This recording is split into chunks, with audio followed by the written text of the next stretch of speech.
Hello everyone, welcome to star education YouTube channel. Star education YouTube channel में शुरू करते हैं आज के 14 मई के करंट अफेयर।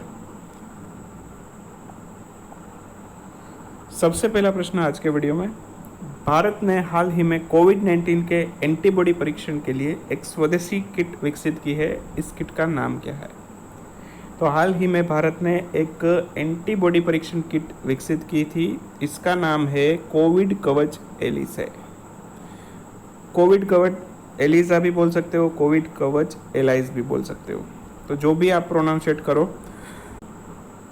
तो हाल ही में हमने एक एंटीबॉडी टेस्ट किट डेवलप की है। इससे पहले हमने चीन के पास एंटीबॉडी टेस्ट किट मंगाई थी, परंतु उसकी क्वालिटी ख़राब होने के कारण हमने उसे वापस लौटा दिया।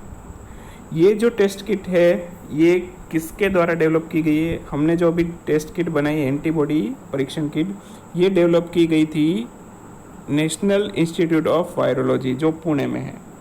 तो हाल ही में national institute of virology Pune इसने एक एंटीबॉडी टेस्ट किट डेवलप की है कोविड-19 के लिए।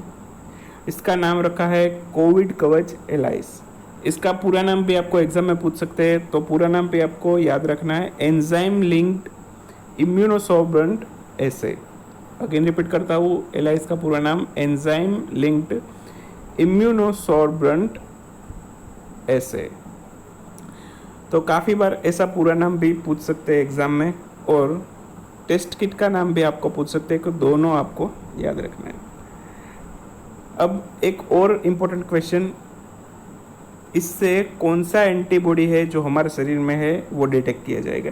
तो इस टेस्ट किट से IgG नाम का जो हमारे शरीर के अंदर एंटीबॉडी है वो डिटेक्ट किया जाएगा। तो एक और क्वेश्चन बन सकता है कि हमारे शरीर में कितने प्रकार के एंटीबॉडी होते हैं? तो कुल 5 टाइप के हमारे शरीर के अंदर एंटीबॉडी होते हैं। कौन कौन से? IgG, IgM, IgA, IgE और IgD। तो ये 5 टाइप के एंटीबॉडी है जो हमारे शरीर में देखने को मिलते हैं। अब एक और क्वेश्चन आपके माइंड में होगा कि एंटीबॉडी क्या है? तो एंटीबॉडी एक वाई आकार का प्रोटीन होता है हमारे शरीर में, जो इम्यून सिस्टम को वायरस और बैक्टीरिया से लड़ने के लिए बढ़ावा देता है। ये किसके द्वारा जारी किया जाता है? ये प्लाज्मा सेल के द्वारा जारी किया जाता है। तो ये आप इमेज भी देख सकते हो, सारे एंटीबॉडी की है। नेक्स्ट क्वेश्चन, हाल ही में नासा ने मई 2020 के दौरान कितने कॉमेट्स धरती पर से दिखाई देने की घोषणा की थी? तो हाल ही में नासा ने बोला था कि 2 कॉमेट्स धरती पर से देखने को मिलेंगे। तो आंसर है 2। नासा ने ये कहा था कि पृथ्वी पर से हम 2 कॉमेट्स देख पाएंगे मई 2020 के दौरान। दोनों का नाम भी याद रखना है, एक कॉमेट का नाम है स्वान और दूसरे का नाम है एटलास। तो दोनों का नाम याद रखना है। जो स्वान नाम का कॉमेट है वो हमें देखने को मिलेगा 13 मई 2020 को, और जो एटलास नाम का जो कॉमेट है वो हमको देखने को मिलेगा 23 मई 2020 को। तो दोनों आपको याद रखना है।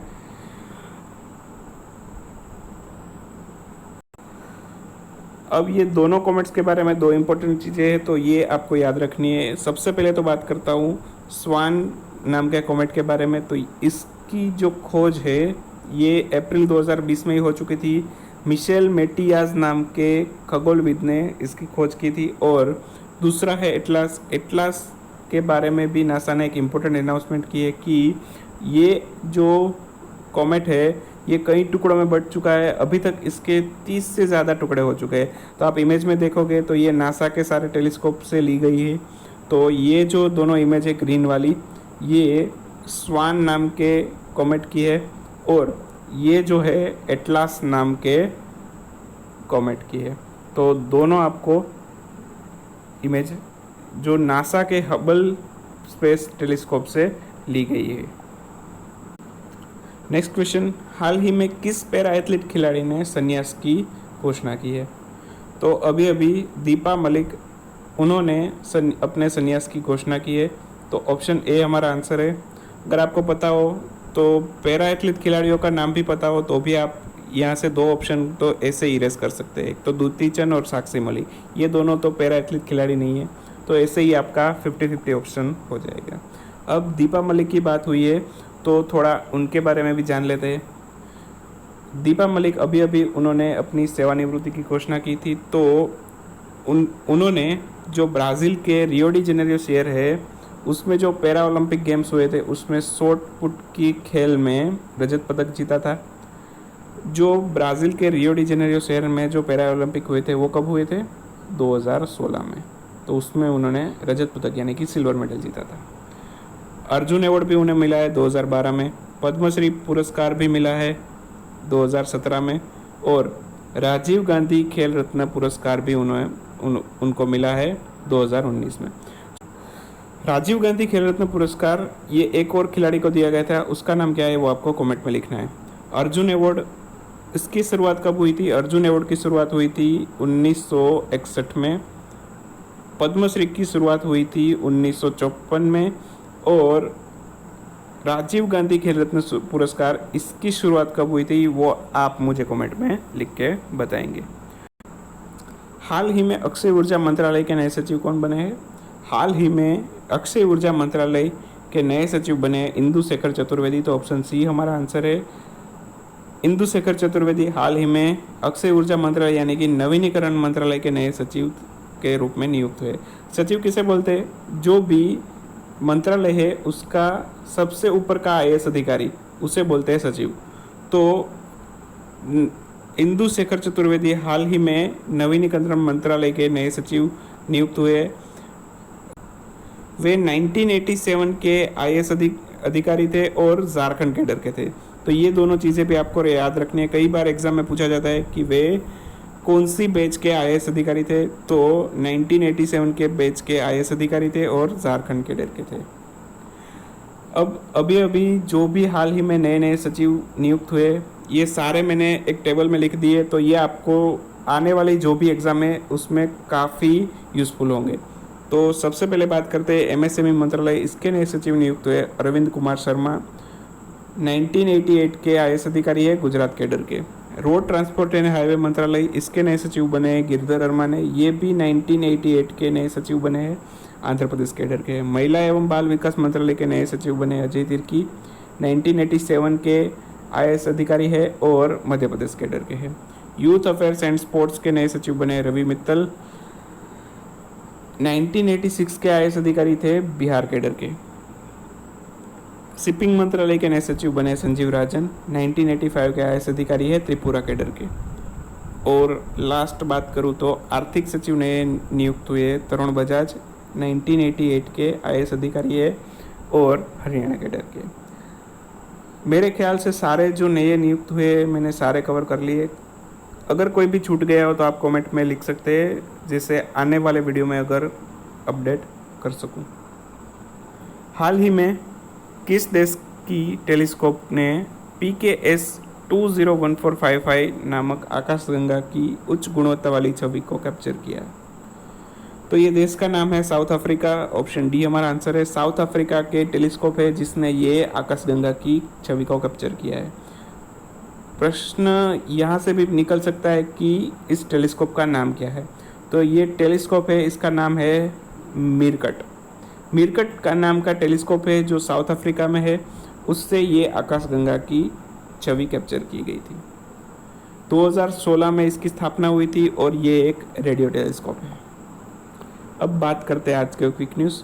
तो क्विक न्यूज़ में हम वन लाइनर क्वेश्चन देखते हैं। तो सबसे पहला प्रश्न आज के वीडियो में, भारत के किस शहर में प्राणवायु कार्यक्रम शुरू किया गया? प्राणवायु कार्यक्रम अभी शुरू किया था कर्नाटक के बेंगलोर में। ICMR ने हाल ही में भारत की किस कंपनी के साथ मिलकर कोविड-19 के लिए एक पूर्ण स्वदेशी वैक्सीन तैयार करने के लिए करार किया है? तो अभी भारत की ICMR ने भारतीय बायोटेक के साथ मिलकर ये करार किया है संपूर्ण स्वदेशी वैक्सीन तैयार करने के लिए। ICMR की बात हुई है तो इसकी स्थापना कब हुई थी? इसकी स्थापना हुई थी 1911 में और इसका मुख्यालय है नई दिल्ली में। चलो ICMR का पूरा नाम क्या है वो आपको कमेंट में मुझे बताना है। किस राज्य की सरकार ने दूरदर्शन के माध्यम से अपने छात्रों के लिए ऑनलाइन कक्षाएं शुरू की है? तो हाल ही में झारखंड राज्य की सरकार ने दूरदर्शन के माध्यम से अपने छात्रों के लिए ऑनलाइन कक्षाएं शुरू कर दी है। हाल ही में भारत के किस हवाई अड्डे ने भारत और मध्य एशिया के सर्वश्रेष्ठ हवाई अड्डे का पुरस्कार जीता है? तो हाल ही में बेंगलोर एयरपोर्ट ने भारत और मध्य एशिया के सर्वश्रेष्ठ हवाई अड्डे का पुरस्कार जीता है। किस देश ने हाल ही में वेट को 5% से बढ़ाकर 15% कर दिया है? तो हाल ही में सऊदी अरब ने वैल्यू एडेड टैक्स जो है वो 5% से बढ़ाकर 15% कर दिया है। तो आंसर है सऊदी अरब। हाल ही में भारत के प्रधानमंत्री नरेंद्र भाई मोदी इन्होंने 12 मई 2020 को कितने करोड़ रुपए के आर्थिक पैकेज की घोषणा की थी? तो इन्होंने 12 मई 2020 को 20 लाख करोड़ रुपए के आर्थिक पैकेज की घोषणा की थी और ये दुनिया का 5वां सबसे बड़ा आर्थिक पैकेज है। और ये जीडीपी का कितना परसेंट है ये भी पूछा जा सकता है एग्जाम में। तो जीडीपी का 10% है। कितना? 10%। और दुनिया का सबसे बड़ा पैकेज किस देश का है? दुनिया का सबसे बड़ा पैकेज है जापान का। ये जीडीपी का 21.1% है। हाल ही में भूपेंद्र सिंह चुड़ासमा इनकी विधानसभा की बैठक का चुनाव गैर नीति के कारण रद्द किया गया था। ये वे किस राज्य के शिक्षण मंत्री यानी कि एजुकेशन मिनिस्टर थे? तो ये गुजरात के एजुकेशन मिनिस्टर थे जिन्होंने अभी अभी गैर नीति से चुनाव जीता था।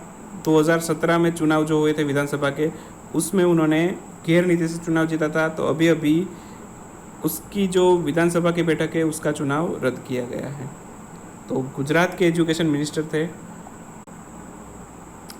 तो ये था हमारा आज का वीडियो अच्छा लगा तो ज़रूर लाइक कीजिए, शेयर कीजिए आपके फ्रेंड्स के साथ, और सब्सक्राइब करना बाकी है तो ज़रूर से सब्सक्राइब कर लीजिए और बेल सिंबल ज़रूर दबाइए जिससे आने वाले वीडियो की नोटिफिकेशन मिल सके। मिलते हैं नेक्स्ट वीडियो में नए करंट अफेयर्स के साथ। तब तक के लिए गुड नाइट, शुभ रात्रि।